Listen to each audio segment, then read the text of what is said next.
സേതു, തിരുവാതിര.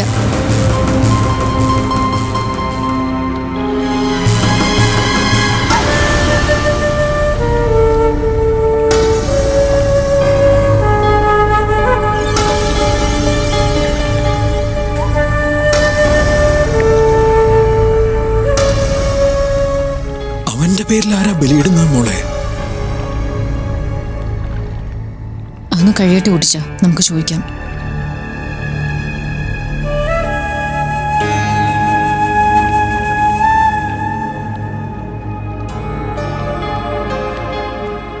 ജ്ഞാത അജ്ഞാത പിതൃക്കളെയും അഗ്നിശ്രോതാദി പിതൃക്കളെയും മനസ്സിൽ ധ്യാനിക്കുക.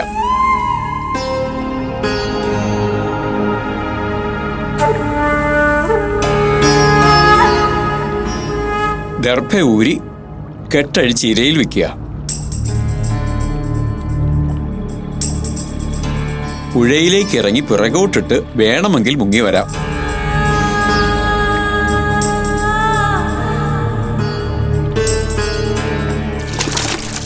വെള്ളം ദേഹത്ത് കുടഞ്ഞ് ശുദ്ധി വരുത്തുക.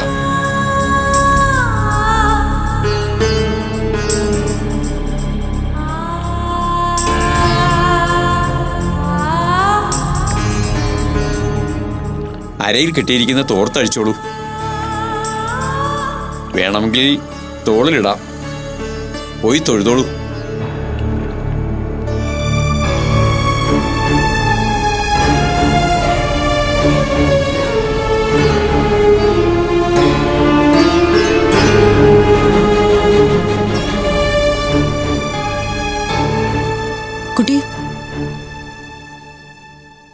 കുട്ടി ഏതാ? സേതുവിന്റെ പേരിൽ ബലിയിട്ടത് കൊണ്ടാ ചോദിച്ചത് കുട്ടി ആരാന്ന്. കുട്ടി, കുട്ടി ഒന്ന് നിന്നേ.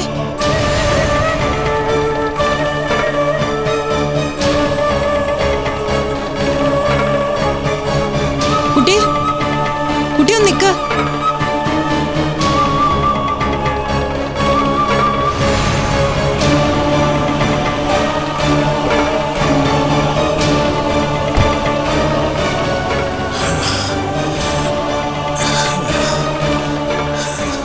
നിന്നില്ല കുട്ടിച്ച. ആ കുട്ടി ആരായാലും ബോധപൂർവം മിണ്ടാതെ പോയതാ, അതുറപ്പാ. ഈശ്വര, ഇതെന്തൊരു പരീക്ഷണ. കാലങ്ങൾ കഴിഞ്ഞ് അവനൊരു ചടങ്ങ് ചെയ്യാൻ വന്നപ്പോ ഇങ്ങനെയൊരു കാര്യം. ഒരുപക്ഷെ ആ കുട്ടിക്ക് കുട്ടിച്ചനെ അറിയായിരിക്കോ? എങ്ങനെ അറിയാം? കുട്ടിച്ചൻ വാ, നമുക്ക് ആ ബലിയിട്ട കർമ്മിയോടൊന്ന് ചോദിക്കാം. അപ്പൊ ആരാന്ന് മനസ്സിലാവുമല്ലോ.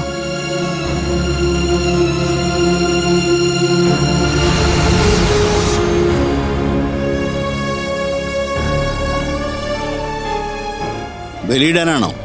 അതെ, ഇവിടെ ഇപ്പൊ വേറൊരു കർമ്മി ഉണ്ടായിരുന്നല്ലോ, അദ്ദേഹം എവിടെ പോയി? അത് രാമശാസ്ത്രികളാ. അദ്ദേഹത്തിന് ഇന്ന് മറ്റൊരു ചടങ്ങുണ്ട്. അദ്ദേഹത്തിനെ കൊണ്ടുപോകാനുള്ള ആൾക്കാര് കാറിൽ വന്ന് കൊണ്ടുപോയി. അദ്ദേഹത്തിന്റെ കൂടെ ഒരു പെൺകുട്ടി ഉണ്ടായിരുന്നില്ലേ ഇവിടെ ബലി ചെയ്തോണ്ടിരുന്നത്? തിരുമേനി കണ്ടിരുന്നോ? ഇല്ല, ഞാനിവിടെ വേറെ ചടങ്ങിലായിരുന്നു. എന്തായിരുന്നു കാര്യം? ഒന്നുമില്ല. അദ്ദേഹം ഇനി എപ്പോഴാ ഇവിടെ ഉണ്ടാവുക? ബുധനാഴ്ചയും വെള്ളിയാഴ്ചയാണ് രാമശാസ്ത്രികൾ ഇവിടെ ഉണ്ടാവുക. ഇന്നിപ്പോ ബുധനല്ലേ, ഇനിയിപ്പോ മറ്റന്നാളെ ഉണ്ടാവൂ. എന്താ വേണ്ടേ കുട്ടിച്ച? വന്ന കാര്യം ചെയ്യാതെ പറ്റില്ലല്ലോ. തിരുമേനി ബലിയിടണം. അതിനെന്താ, ആവാം. വന്നോളൂ. ആ കുട്ടി ആരാന്ന് കണ്ടെത്തിയേ പറ്റുമോളെ.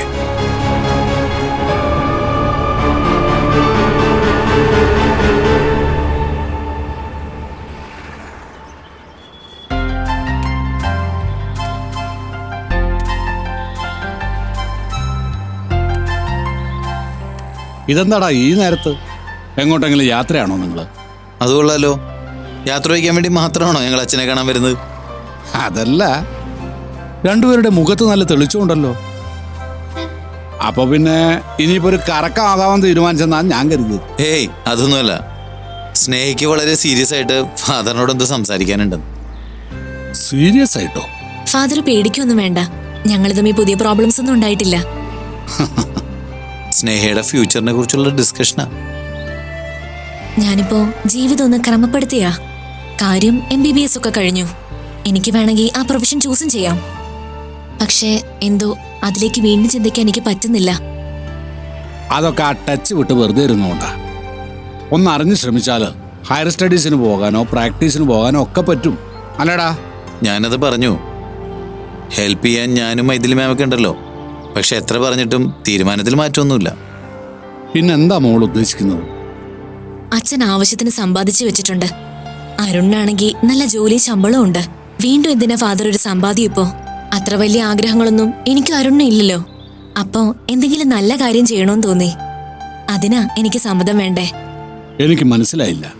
ഇന്നലെ രാത്രി ഇയാളെടുത്ത തീരുമാനം നമ്മുടെ ഓർഫനേജിലെ കുട്ടികൾക്ക് ഇയാൾ ക്ലാസ് എടുക്കട്ടെ എന്നാ. ഒരു ട്യൂഷനൊക്കെ പോലെ. പഠിക്കാൻ അല്പം ബുദ്ധിമുട്ടുള്ള കുട്ടികളും ഉണ്ടാവുമല്ലോ ഫാദർ. അവരുടെ കൂട്ടത്തിൽ അവരെ പോലെ ഒരാളായിരുന്ന് പറഞ്ഞു കൊടുക്കാൻ കഴിയുമെന്നാ എനിക്ക് തോന്നുന്നേ. അത് വേണ്ട മോളെ. മോള് പറഞ്ഞ കാര്യം നല്ലതാ. പക്ഷെ ഒരു പ്രശ്നമുണ്ട്. ഈ ഓർഫനേജിലെ കുട്ടികൾ അവരുടെ നിലവിലുള്ള സാഹചര്യത്തോട് പൊരുത്തപ്പെട്ടവരാ. ചെറിയ ചില കാര്യങ്ങളൊക്കെ അവരെ വല്ലാതെ വേദനിപ്പിക്കും. സ്നേഹം അവിടെ പോവുകയും അറിയാതെ വായുന്നൊരു വാക്ക് വീഴുകയൊക്കെ ചെയ്താ വേണ്ട. അത് വേണ്ട മോളെ. ഫാദറിന് എന്നെ ഒട്ടും വിശ്വാസമില്ല, അതാ പ്രശ്നം. തീരുമാനം പറഞ്ഞപ്പോൾ ഓർഫനേജിലെ കുട്ടികളുടെ മാനസികാവസ്ഥ എന്താണെന്ന് ഞാൻ നല്ല കൃത്യമായിട്ട് പറഞ്ഞു കൊടുത്തിട്ടുണ്ട്. പക്ഷെ അയാൾക്കത് ഹാൻഡിൽ ചെയ്യാൻ പറ്റുന്ന പറയുന്നു. മോളെ, നമ്മുടെ പ്രതികരണങ്ങൾ എപ്പോഴും വളരെ ഫാസ്റ്റാണ്. പെട്ടെന്ന് സന്തോഷം വരും, അതിലും പെട്ടെന്ന് സങ്കടവും വരും. സത്യത്തിൽ ആ കുട്ടികളുടെ ജീവിതം ഒരു നൂൽപ്പാലത്തിൽ എന്ന പോലെയാണ്. വളരെ സൂക്ഷിച്ച് അതിലൂടെ അവരെ നടത്തി മറ്റു ചിന്തകളൊന്നും അവരുടെ മനസ്സിൽ കയറാതെ ഒരു കൂട്ടം ആളുകൾ സമർപ്പണ ബുദ്ധിയോടെ അവരെ മുന്നോട്ട് കൊണ്ടുപോവുകയാണ്. പ്ലീസ് ഫാദർ, ഞാൻ 1-2 ദിവസം പോയി നോക്കട്ടെ. ആ കുട്ടികൾ എന്നെ ഇഷ്ടപ്പെട്ടില്ല എന്ന് പറഞ്ഞാ ഫാദർ അത് കണ്ടിന്യൂ ചെയ്യാൻ സമ്മതിക്കണ്ട. ഇതിപ്പോ എന്താ ഇങ്ങനെ തോന്നാൻ? തെറ്റ് ചെയ്തു പോയി അതുകൊണ്ടൊരു പ്രായശ്ചിത്തമാകാന്നുള്ള തോന്നലാണോ? അല്ല, കുറെ ചിന്തിച്ചപ്പോ കിട്ടിയ ഉത്തരവാ. വെറുതെ ഇരുന്ന് 3 നേരം ഭക്ഷണം കഴിക്കുക, തർക്കിക്കുക, വഴക്കിട്ട് മിണ്ടാതിരിക്കുക, അതെന്തൊരു ലൈഫാ? ഒന്ന് മാറി ചിന്തിക്കണ്ടേ? ഞാൻ സംസാരിച്ചപ്പോഴും സ്നേഹം ഇത്ര സീരിയസ് ആയിട്ടായിരുന്നു ഫാദർ. അല്ലെങ്കിൽ പിന്നെ ഞാനും കൂടി വരില്ലായിരുന്നു. ഫാദറിന് എന്നെ വിശ്വസിക്കാം. ഒരു കുഞ്ഞിനെ പോലും ഞാൻ നോവിക്കില്ല. ഒരു ഉറപ്പ് ഞാൻ തരാം. എന്നെ അവിടെ വിടാൻ തയ്യാറാണെങ്കിൽ അവർക്ക് പ്രിയപ്പെട്ട ഒരാളായി മാറാൻ ഇപ്പോഴത്തെ അവസ്ഥയിൽ എനിക്ക് പറ്റും. സേവന മനോഭാവത്തോടെ ഒരാൾ ഒരു കാര്യത്തിന് ഇറങ്ങിത്തിരിച്ചിട്ട് ഞാനത് വിലക്കുന്നത് ശരിയല്ലല്ലോ. ഞാൻ ഓർഫനേജിൽ വിളിച്ച് പറയാം. ഡാ, നീ സ്നേഹം കൂട്ടി അങ്ങോട്ട് ചെല്ല്. അല്ല, ഫാദറും കൂടി ഒന്ന് വന്നാ. ഡാ, അവിടെ ചെന്ന് കയറാൻ നിനക്കെന്തിനാടാ എൻ്റെ കൂട്ട്? എനിക്കൊരുപാട് ജോലിയുണ്ട് ഇവിടെ. നിങ്ങൾ ചെല്ല്. ഫാദറിന്റെ മനസ്സിൽ നല്ല ആശങ്കയുണ്ട്. അതുകൊണ്ട് ഞാൻ അനുഗ്രഹമൊന്നും ചോദിക്കുന്നില്ല. മനസ്സറിഞ്ഞ് ഫാദർ ഒന്ന് പ്രാർത്ഥിച്ചാ മതി. കർത്താവ് നല്ലത് മാത്രം വരുത്തട്ടെ കുട്ടികളെ.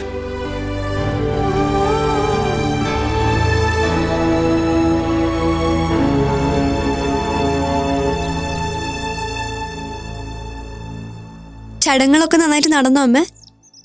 ആ, നടന്നു. കുട്ടിച്ചിന് നല്ല സങ്കടമാണെന്ന് തോന്നുന്നല്ലോ. അതെ.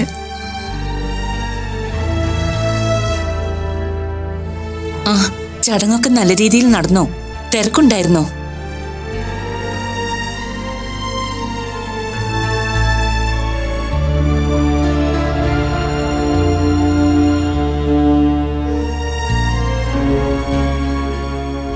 എന്തു പറ്റി മോളെ? കുട്ടിച്ചനാകെ വല്ലാതായിട്ടുണ്ടല്ലോ. അത് ബലിയിടാൻ ചെന്ന സ്ഥലത്ത് ഒരു സംഭവം ഉണ്ടായമ്മേ.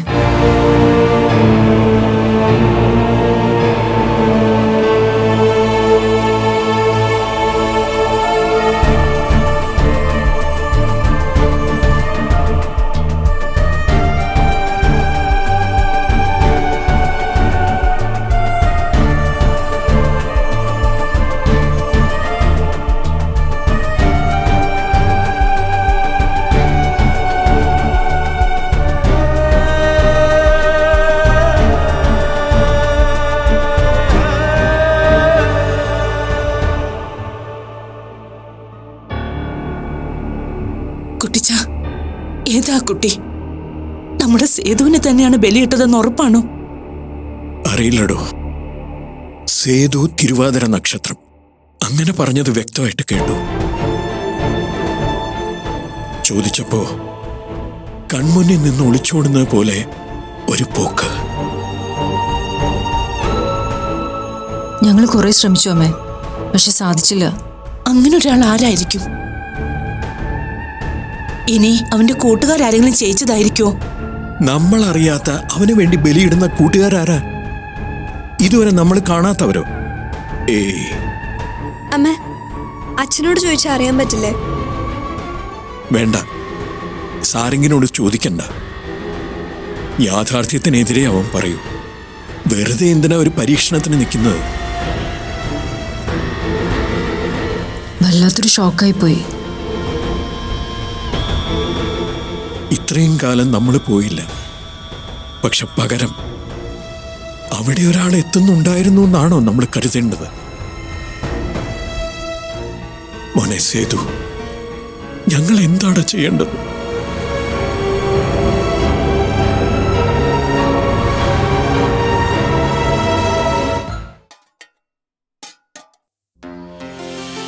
അയ്യോ, മാഡം മക്കളൊന്നും ഇല്ലല്ലോ സർ. അവര് കുട്ടിച്ചന്റെ അടുത്തേക്ക് പോയിരിക്കുക. അത് ഞങ്ങൾ അറിഞ്ഞു. അവരിവിടെ ഇല്ലെങ്കിലും ഞങ്ങൾക്ക് ഇങ്ങോട്ട് വരാൻ പാടില്ലേ? അയ്യോ, അതല്ല, ഞാൻ പറഞ്ഞതേ ഉള്ളൂ. അത് ഞങ്ങൾക്ക് അറിയാൻ പാടില്ലേ? സാരം കൊണ്ടോ സുമേ? സാറ് മുറിയിലുണ്ട്, ഇന്ന് പുറത്തിറങ്ങി കണ്ടില്ല.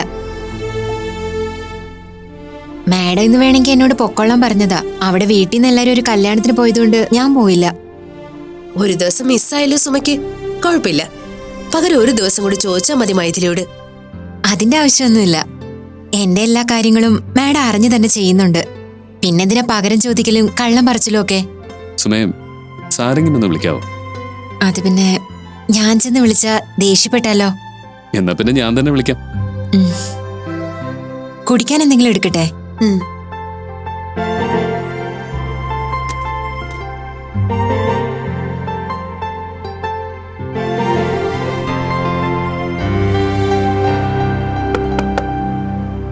സാരംഗ്, സാരംഗ്,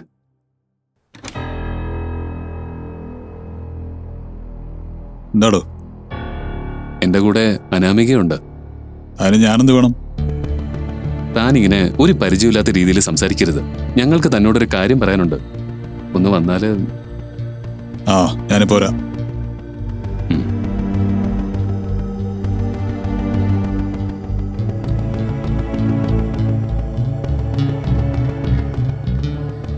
എന്തു പറഞ്ഞു?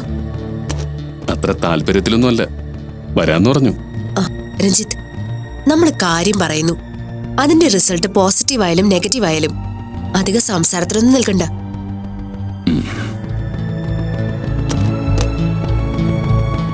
പറ, എന്താ കാര്യം? താനിങ്ങനെ അന്യരോട് പെരുമാറുന്ന പോലെ ഞങ്ങളോട് പെരുമാറരുത്. എനിക്ക് എന്റേതായ കുറച്ച് തിരക്കുകളുണ്ട്. സമയം പോവുക. എന്തേലും പറയാനുണ്ടെങ്കിൽ അത് പറയേ.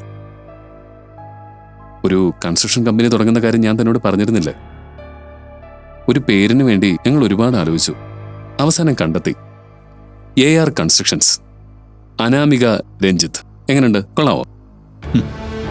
അത് തീരുമാനിക്കേണ്ടത് നിങ്ങളല്ലേ. കമ്പനി നെയിമിൽ ഭാര്യയുടെ പേര് ഉൾപ്പെടുത്തുന്നത് ചിലർക്കൊരു ഫാഷനാ. അത് വെച്ച് മുതലെടുക്കുന്നവരുമുണ്ട്. കമ്പനിയുടെ പേരിലോ കമ്പനിയുടെ പാർട്ട്ണർഷിപ്പിന്റെ പേരിലോ ഭാര്യയുടെ പേര് ഉൾപ്പെടുത്താത്തവരും ഉണ്ട്. അവന് മുതലെടുപ്പ് നടത്തുന്നതും കണ്ടിട്ടുണ്ട്. ഈ വെൻസ്ഡേ വീട്ടിൽ തന്നെ ഒരു നിലവിളക്ക് കൊളുത്തി ആരംഭിക്കാന്നാ വിചാരിക്കുന്നത്. ഓഫീസൊന്നും ഇല്ലല്ലോ എനിക്ക്. എന്തായാലും താൻ വരണം. സോറി, ഞാനുണ്ടാവില്ല. എല്ലാ ആശംസകളും. സാരംഗ്, ചോദിക്കാൻ വരുന്ന കാര്യം എനിക്കറിയാം. എനിക്ക് ഈ കാര്യത്തിൽ എന്തെങ്കിലും അതിർത്തി ഉണ്ടോന്നല്ലേ? ആ ചോദ്യം എനിക്ക് ഇഷ്ടപ്പെടുന്നില്ല. അതിന് മറുപടി പറയാൻ എനിക്ക് താല്പര്യവുമില്ല. വരണ്ടായിരുന്നു. നമ്മൾ നമ്മളുടെ ഡ്യൂട്ടി ചെയ്തു, അയാൾ അയാളുടെയും. സാറ് രണ്ടാളെ മുഷിപ്പിച്ചു അല്ലേ? അതൊന്നും സാരമില്ല സുമേ. മൈഥിലേക്ക് എപ്പോഴാ വരുന്നേന്ന് പറഞ്ഞോ? അറിഞ്ഞൂടാ, കുറച്ച് കഴിഞ്ഞിട്ട് എത്തുമായിരിക്കും. മൈഥിലി വന്നിട്ട് ഞങ്ങൾ പോകുന്നുള്ളൂ.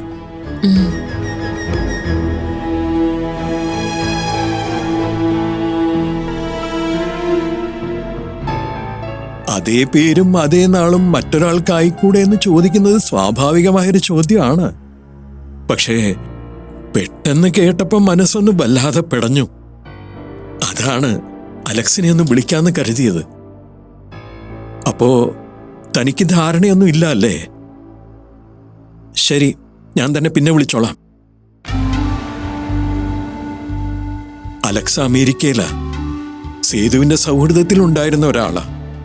ഒരുവിധം കാര്യങ്ങളൊക്കെ അയാൾക്ക് അറിയാം. അതേ പേരും നാളും ഉള്ള മറ്റൊരാൾ ഉണ്ടായിക്കൂടെ എന്നാ അവന്റെ ചോദ്യം. അല്ലാതെ അവന് മറ്റൊന്നും അറിയില്ല. നമ്മൾ കുഴഞ്ഞല്ലോ കുട്ടിച്ച. വർഷങ്ങൾക്ക് ശേഷം ദൈവം നടന്നെത്തിച്ച ഒരു വഴി, അവിടെ അത്ഭുതം പോലെ സംഭവിച്ച ഒരു കാര്യം നിസ്സാരമായിട്ട് തള്ളിക്കളയാൻ പറ്റില്ലല്ലോ മോളെ.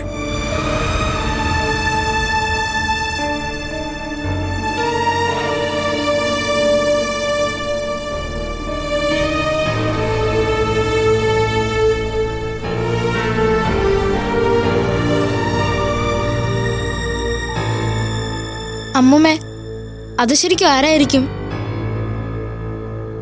അമ്മ കാണിച്ചത് അബദ്ധമായിപ്പോയി. അല്ലെങ്കിൽ ആ ചേച്ചി ബലിയിടുന്ന ഒരു ഫോട്ടോ എടുത്തിരുന്നെങ്കിൽ ആളെ നമുക്ക് കാണായിരുന്നില്ലേ? ഒന്ന് മിണ്ടാതിരിക്കടാ. ബലിയിടുന്നതാണോ ഫോട്ടോ എടുക്കുന്നത്?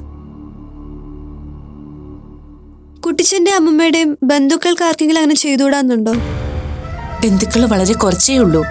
എല്ലാവരും നന്നായിട്ട് അറിയാം. അവിടെ നിന്നൊന്നും ഇങ്ങനൊരാൾ വരാൻ സാധ്യതയില്ല. എന്നാലും ഇതെന്തൊരു സർപ്രൈസാ. ചേച്ചി, നമുക്കിത് സോഷ്യൽ മീഡിയയിൽ പോസ്റ്റ് ചെയ്യാൻ പറ്റില്ലേ? ആളെ നമുക്ക് അങ്ങനെ കണ്ടുപിടിക്കാൻ പറ്റില്ലേ? ആഹാ, രണ്ടുപേരും കൂടി ഗവേഷണം അതുവരെയൊക്കെ എത്തിയോ? എന്തായി? അലക്സിനോടാ ചോദിച്ചത്. അവനറിയില്ല. ഇനിയിപ്പോ നമ്മൾ എന്ത് ചെയ്യും? വെള്ളിയാഴ്ച കർമ്മി ഉണ്ടാവും. ഞാൻ എന്തായാലും ഒന്നുപോയി അന്വേഷിക്കാം കുട്ടിച്ച. ബലിയിടാനൊക്കെ ഒരുപാട് പേര് വരുന്നല്ലേ അമ്മേ? അതിനിടയിൽ ആ ആളെ കർമ്മയ്ക്ക് ഓർത്തു വെക്കാൻ പറ്റുമോ? അറിയില്ല, ചിലപ്പോ ഓർമ്മ കാണുമെങ്കിലോ. മുന്നോട്ട് ജീവിക്കാൻ എന്തെങ്കിലും ഒരു പ്രതീക്ഷ ആവശ്യമാണെന്ന് പറയാറില്ലേ? അതുപോലെ നമ്മുടെ മനസ്സിൽ, നമ്മുടെ മുന്നിൽ എന്തോ ഒന്ന് വെച്ച് നീട്ടി. ഒന്നുമില്ലെങ്കിലും നമ്മളല്ലാതെ അവനെ ഓർക്കാൻ ഒരാളുണ്ടെന്നെങ്കിലും സമാധാനിക്കാമല്ലോ. എന്റെ മനസ്സിന്റെ സമാധാനം പോയി. ഇതാ കുഴപ്പം. ഇത് ലക്ഷ്മിയമ്മയോട് പറയണോ വേണ്ടോന്ന് കുട്ടിച്ചൻ കുറെ തവണ ആലോചിച്ചതാ. പറയണമെന്ന് ഞാനാ നിർബന്ധിച്ച. അതിന്റെ പേരിൽ ഇങ്ങനെ വെപ്രാളം കാണിക്കാനല്ല, അന്വേഷിച്ച് കണ്ടുപിടിക്കാൻ നമുക്ക്. അമ്മ ധൈര്യമായിട്ടിരിക്കെ. ശരി കുട്ടിച്ച, ഞങ്ങൾ ഇറങ്ങട്ടെ. അമ്മമ്മ പോട്ടെ. കുട്ടിച്ച. ശരി അമ്മ.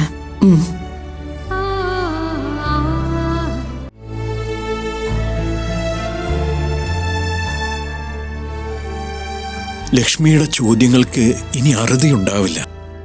എന്നെ ദേഷ്യം പിടിപ്പിക്കുവാവോ? ചോദ്യങ്ങൾ നമ്മുടെ മനസ്സിലുണ്ടല്ലോ കുട്ടിച്ച. അപ്പൊ പിന്നെ അമ്മയെ കുറ്റം പറഞ്ഞിട്ട് കാര്യമുണ്ടോ? ഞാൻ പോയിട്ട് വരാം.